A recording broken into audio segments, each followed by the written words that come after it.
Hello, my name is Rickard, and in this short video, I want to take you through some of the assets that I've included in the Photoshop Compositing Toolkit and how you can use those to improve your images.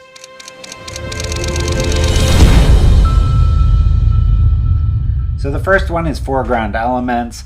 This is a great way to add some depth to your image. I'm going to show you how you can use those here. Alright, this is an image also gotten from Unsplash from Syed Ali Akdas, and I've cut out the woman here and I've added some flares just to punch up our highlight here. But what I want to do is I want to separate her from the background by adding some foreground elements. So I'm going to do that by going into my library, going to Nuclei Leaves, and I've got these leaf overlays here. And I'm going to take this one and just drag it on top here. Just make it the size of a document, like so. And then move it around so that we don't have leaves kind of hitting her face there. So probably something like that would work. And then behind her, I'm going to add another one. And this one is going to be larger, and it's also going to be behind the flare. So you get that interaction with the environment, which is always nice. So probably something like this, maybe move it over a little like that. And then I want these ones behind to have some motion blur. So I'll just go to filter, blur, motion blur, something like that. 45, 90 looks fine. And then for these foreground ones, I'll just add a mask here and paint out a few that I don't really want. So maybe I'll paint out these ones right next to her face there, maybe this one and this one there. So something like that looks good. Now I want one in the very foreground just to give me something a little bit more than these three in front of her. And for that, I'll just grab this one here. I'll make it even bigger and then blur it with a Gaussian blur. And in this case, I want to blur it quite a bit. Like it's going to be a foreground element only. So something like this. I can put that here, and I kind of want it to intersect on top of her to some degree, so we get that feeling that it's interacting with the environment here. So maybe something like this, so it kind of comes on top of her a bit, and you still feels like it's in the foreground. If I can get it to cross over this area of light, this tree, and her, that's even better because it really sells that this is in the foreground. So something like that, immediately she gets pushed into the image and you feel like you're peeking into her rather than her just sitting on top. So a little before and after, you can see what a difference that makes. And you can use this on all manner of images, but I find it's really useful in composites where you have a subject in the middle like this. Next are Nuclei overlays. I'm going to show you how you can add those to your image and also color them so that they match up with your image. All right, this is another image from Unsplash from Austin Neal. And I'm going to go ahead and open my libraries, and in here I have Nuclei stage lights. And I want to add 2 stage lights to this image and then color them. So the first one's going to be here up in the corner, and this one we're going to color the red color. So I'm just going to put this on screen. That's going to be kind of up there, and then I want one shining on him from here. So for that, I'm going to take this one here, make it larger, and then flip it horizontally. And then we'll put this one on screen as well. Let's collapse this library. So I think this one maybe somewhere here like this would look good, kind of coming out of those shadows. And then what I want to do is I want to give this a red color and this a blue color. I'm going to do that with curves. So let's go ahead and select this one. If I do Command M or Control M on a PC, that's going to bring up my curves. And I want to go to green and blue. Now, your instinct would be to go to red, but because this is RGB, adjusting more red is going to make it brighter. I don't particularly want it brighter. So what I have to do is reduce the other 2 colors, and that's going to make the red that's there more prominent. So if I take green, the opposite of green is magenta. So if I pull down that, it's adding magenta. And then on the blue, it's going to add some yellow, which is the opposite. And as you can see, it's moving this toward red. Here's the preview. You can see that's now nicely integrated into that background. And then we're going to do a similar thing with this one. Just do Command M. And for this one, I want it to go more toward this blue color. So what I'm going to do is go to red. The opposite of red is cyan. So if I pull this down, it's going to start moving it toward that cyan color. And then with the green, I can just add a little more magenta so it goes more toward a true blue. Now for this one, I could also entertain just adding a little blue, but I don't think it needs really that much. So something like that looks just fine. There you can see the before and after and the before and after. So I can use these overlays and then color them to match with my image and just add a nice little visual cue there that he's on a stage. Next, we have flares. These are a great way to add some pizzazz and swing to your images, as well as simulate that they were taken in camera. I'm going to show you how easy it is to use those here. All right, this is a file also from Unsplash from Aaron Burden. And what I want to do is just kind of punch up some of these lights. So I'm going to go into my libraries here and open up my flare library. So here you can see a whole bunch of flares that I've created specifically for this purpose. What we're going to do is we'll just use a few of these. So the first one I'm going to use is this one here, and we're just going to drag this into our file, into our image here. It's going to pop up and we can close our library and then just expand this. And I want this one to kind of come like this.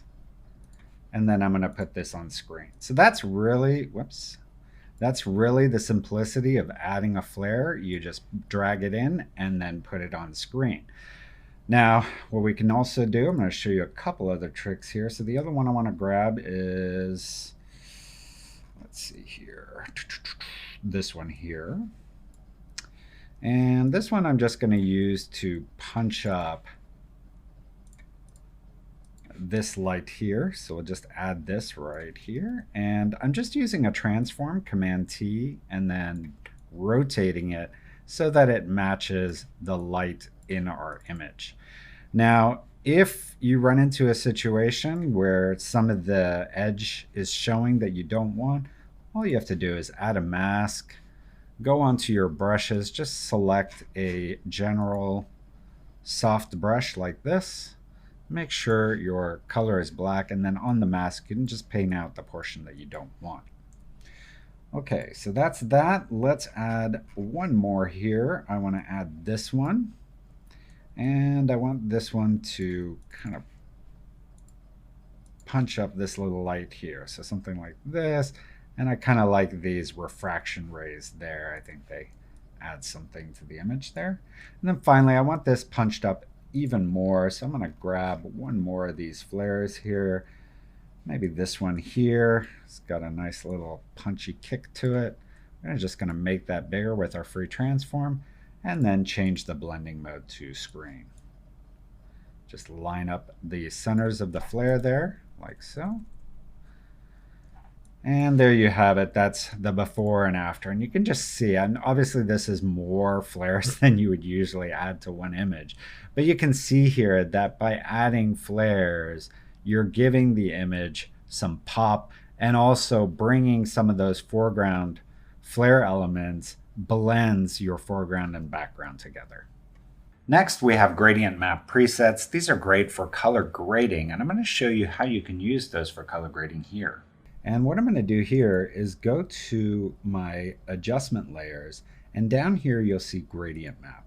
I'm going to go ahead and select that, and what it's going to do is it's going to create a color gradient with the left being applied to your dark colors and the right side being applied to your light colors. So if you have just a black and white gradient like this, you'll just have a black and white image.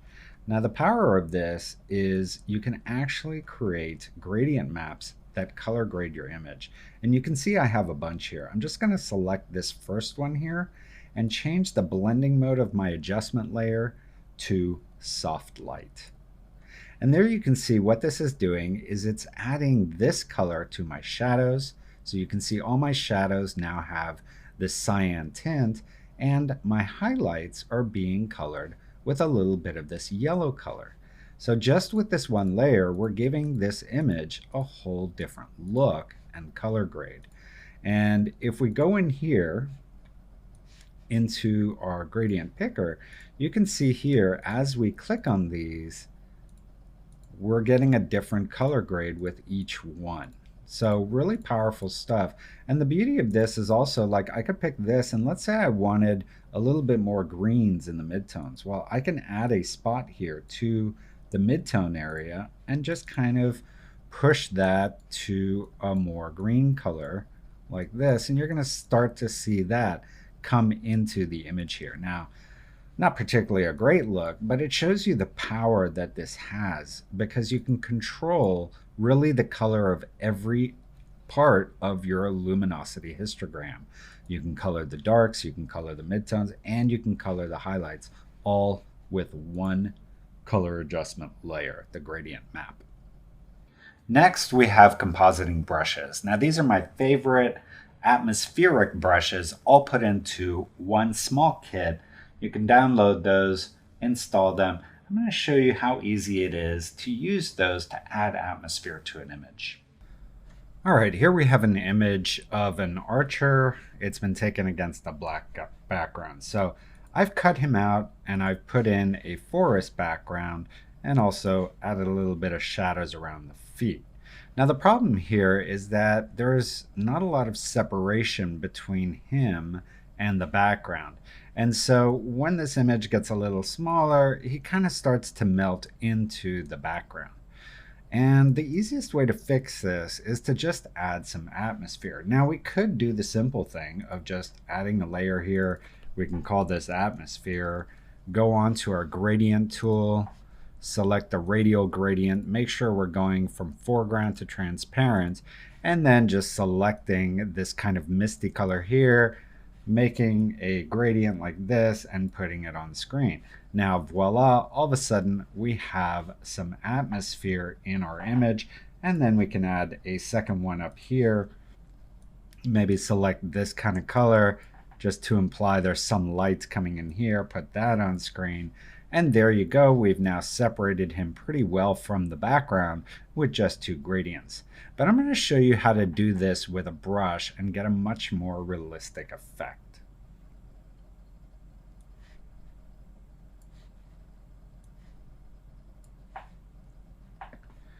So above the forest, I'm going to add a layer. I'm going to go to my brushes, and in my Nuclei atmosphere brushes, I've created a brush that basically simulates smoke or mist. And you can see I have a few of these here, just so that you have variations. But honestly, any of these that you use work really well. I'm just going to pick the top one here. And then I can select a color here, maybe put my flow to 80, and then just start painting. And you'll notice it's doing the same thing. It's adding that thing, the atmosphere, but it's doing it in a way that looks more natural. It looks like mist coming in from the forest. So there you can see there, and then we can do the same here. Just hold down options, select kind of this bright golden color here, and just paint a little bit in. And we can always make it bigger or smaller by just adjusting our brush size, and then we can also add a mask to it, and just with a black mask kind of paint out where we don't want it. Now the beauty of this method is that no matter how much you just paint with your brush, it's always going to have that organic feeling that makes it look more real, because you've done it with an atmosphere brush like this. So it's really handy to have one of these brushes and then just use it anytime you need to separate your foreground from your background. So here you can see the before, and there's the after. So just those two layers help a lot to pull him away from the background. Next, we have curve presets. These are a great single adjustment layer color grading tool for Photoshop. And here you can see an example of how easy those are and how powerful they are in giving your image a color grade. All right, so this is a photo I took of a friend of mine. The lighting's really nice. Everything is very neutral, however, and I want to give this a bit of a color grade. So the beauty of curves is that with the RGB curve, I can adjust the contrast by bringing down the dark area and bringing up the light area. Or I could even make the dark areas lighter and the light areas darker. Um, but the real power of curves is the fact that I can separate these channels. So if I just go to the blue channel, I can add blues to my shadows and then take a little bit of yellow into my highlights. And just like that, with that simple shift in the blue curve, we've given this a nice color grade. Now, I've built a whole bunch of presets for my color grading. The ones I really like are ones that I use over and over again. So for example, this one immediately gives it a very cool kind of old business look. This Agfa Color New gives it more of a painted look, something you'd expect kind of as a portrait in a rich person's house. But then you have nice ones like Polaroid, which give it a nice, clean, simple family photo look. So there's a lot of power in these, and you can see if we go to RGB that these control all three of the channels and manipulate them so that you get these cool colors, and each one has a very unique look. And there's also some pretty crazy ones in there, which you're generally going to only use for graphic design purposes. But when you do need them, they're very powerful. And the reason I really like using a curve preset like this is because it's a layer.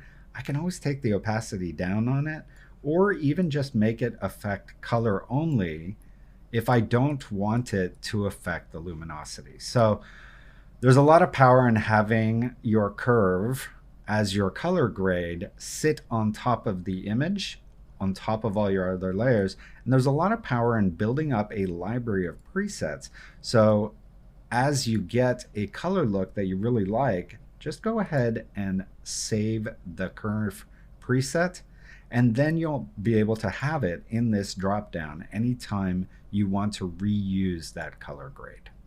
Next, we have Nuclei textures. These include grunge and concrete textures that you can use to add some texture and realism to your images. I'm going to show you how to use those here. I have also included in this kit some additional tutorials that will help in using those textures. All right, here you can see a horror composite, and what I want to do is make this feel a little bit more worn in and not so clean looking. So I'm going to go into my libraries, and I'm going to grab a couple of these grunge textures. So I'm going to take this one. It's kind of super colorful and all, but we're going to change it and make it work really well for image. So the first thing I'm going to do is go to Image Adjustments, Black and White. And the reason I'm using this is because I can really control the color, the luminosity of each color. And I want to bring this red so it's very close to the background. So right about there, hit OK. And then I'm going to put this on soft light. Now you can see it's making the image quite a bit darker. I don't want that. So I'm going to go Command M to do a curves adjustment on my grunge. And then I'm just going to bring in the white end until it looks about the same as the luminosity was before I added it. So something like this. You can see there it's not really affecting the luminosity, it's just adding stuff on top. And then I'm going to take the opacity of this down to something pretty low, like even 40% is enough to start seeing those elements in there. Okay, then the next one I'm going to use is this one here, 48. I'm going to throw this in there and do the same thing. We're going to put this on overlay.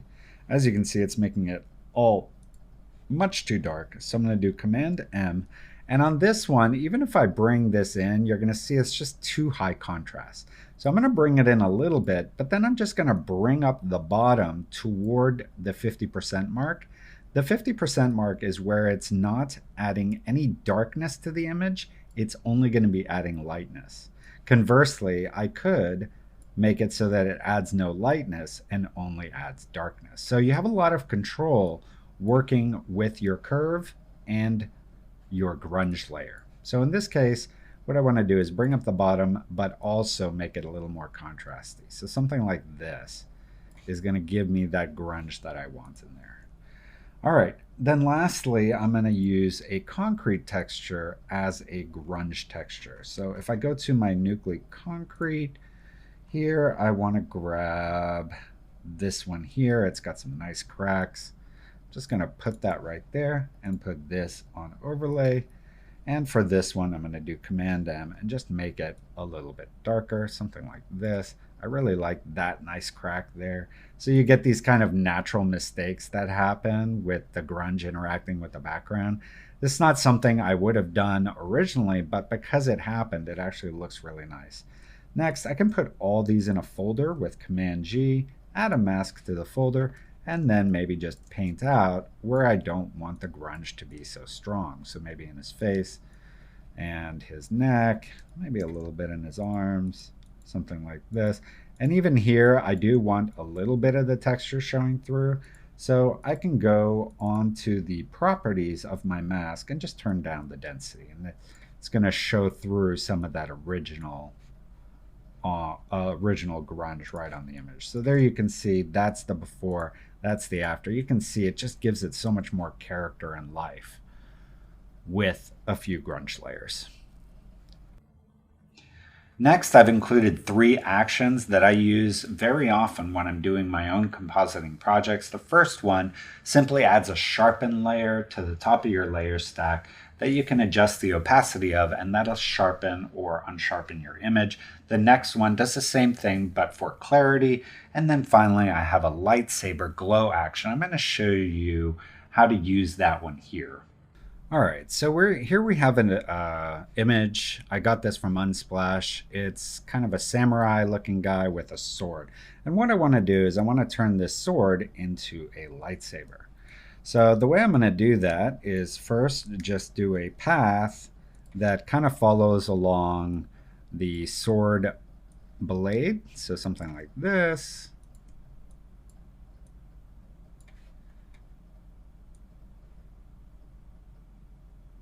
And that's going to be good enough for my purposes. I can then go right mouse, make selection, put this to 0, make a new layer, and fill that with white.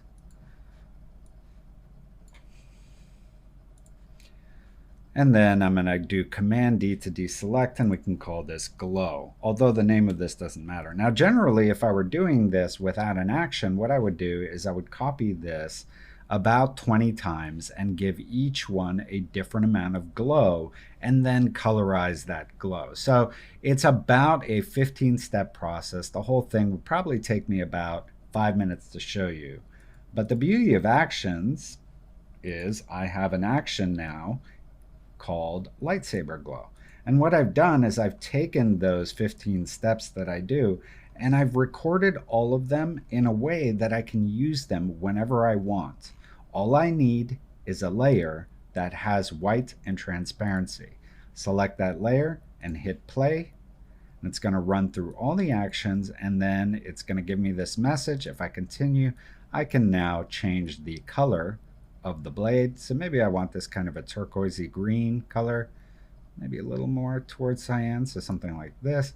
Hit OK, and now I have a set here with my glow color and my small glow. If I want, I could take my glow color and just repeat that layer.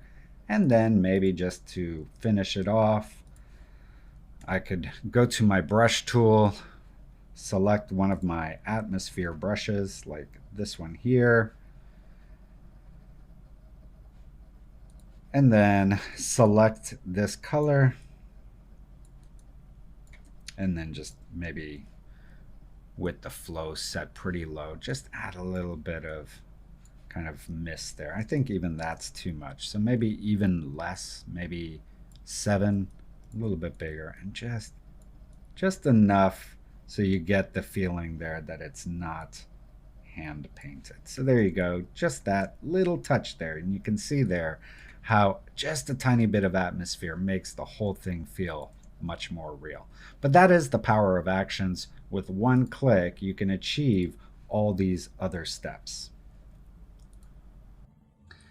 Finally, with this toolkit, you're getting my new Enlightened Animal Compositing Project course. It's a brand new course that I put together that shows you how to create an animal-human hybrid portrait in Photoshop.